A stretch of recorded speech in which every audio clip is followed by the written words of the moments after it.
You don't need a green thumb to know plants need water to survive, but in the garden this morning, KCAL 9 Sylvia Lopez and our expert Nick Federoff show us simple ways to maintain the perfect humidity level for plants. We are in the garden today talking about humidity for your plants at this beautiful garden in Pasadena with Nick Federoff from thingsgreen.com. It's hey, Nick. gardening time. It's the garden gong, It calling sure us to action, is. right? Well, I'll tell you something. We're so fortunate to be at these private gardens here in Pasadena, as you mentioned. Yeah. It's the fertilitywish.com folks. They've allowed us to come in over here, and I was inspired by something that is growing in their garden right now. You just don't see it every day. Right. And it could happen every day if you want it. And if you look over your shoulder, can you tell what those things are right there? Ah, right here. We know that. Those are bananas. Breakfast. Yeah. That's right. Bananas can grow here in Southern California. It's just that we have to understand how to grow them. And it has everything to do with humidity. the humidity. It's all about humidity. Now, there's only one place in the United States that has the absolute most perfect conditions to grow bananas. Hawaii. No, well, I guess that is the United States, isn't it?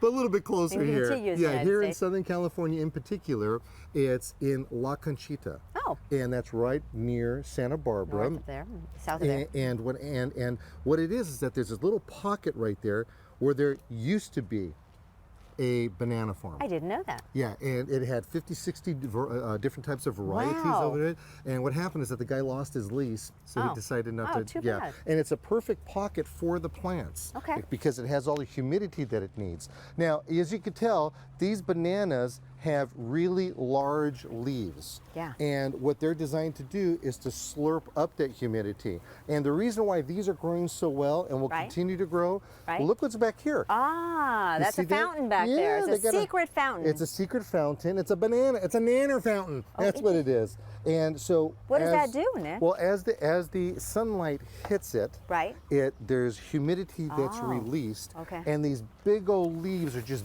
bathing in it. They're drinking it up. Oh yeah, but the thing of it is that if you want your house plants or your plants in general to look really nice, we can kind of create this whole atmosphere for them. Oh. And if it's with our house plants, we could start off with doing something really simple by getting ourselves decorative rock, whether it be lava rock or pea gravel. Little pebbles. So this right here, this is aquarium rock. Oh, nice. Yeah, really nice. But you also have to be careful. It's a buyer beware kind of thing, because nowadays there's a lot of faux rock. Faux rock. Faux rock. Well, that's how you pronounce it? Well, I never gadget it, so what do you expect?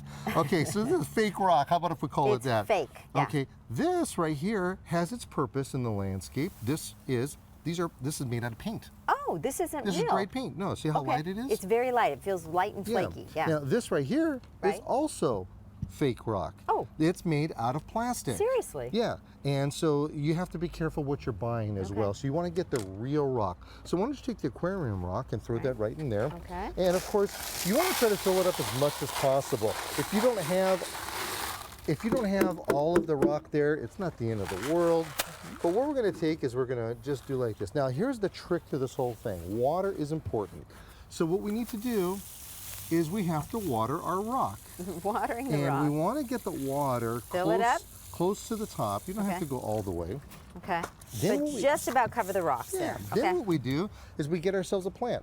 Okay. And we put the plant right on top. Boom. Just like that. That's it? Once again, what will happen is that as life begins with this plant, with this whole thing, it'll evaporate and it'll bathe these roots. Oh, they love that. They love it. They're going to absorb it. They're going to be happy. Oh, it's so good. In fact, what's really cool about this is that if we take a couple more plants over here, you can landscape a little thing like this. Oh, that looks nice. Isn't this kind of cool? Yeah. So you can put different colors. Different colors, and you can change out your plants. Do this to all your house plants. It works out really well. So any kind of plant you have likes this environment. It really does. It doesn't matter what it is. It doesn't matter what it is. It's going to eat it up to no end. Now, if you don't have this, and it's not going to make your thing look very well, what you could do is get yourself a water bottle there and spritz it with water. Okay. Now, if you're lazy like me and you don't want to spritz away, you can get one of these contraptions and do the same thing. Oh, ooh, that feels good on a hot day. Yeah, it's nice. Yeah, you might have to water the reporter too. So, well, with that in mind, if anybody wants more information on how to humidified their plants. If you want to ask me any kind of gardening questions, give me a call toll free at 1-800-405, just like the freeway, Nick. Or look me up online at thingsgreen.com. So you just keep this going over here, and they'll absorb it. Do it 2-3 times a month. A month? If that's all you really have That's to do. all you need? Yeah, the plants will just eat it up.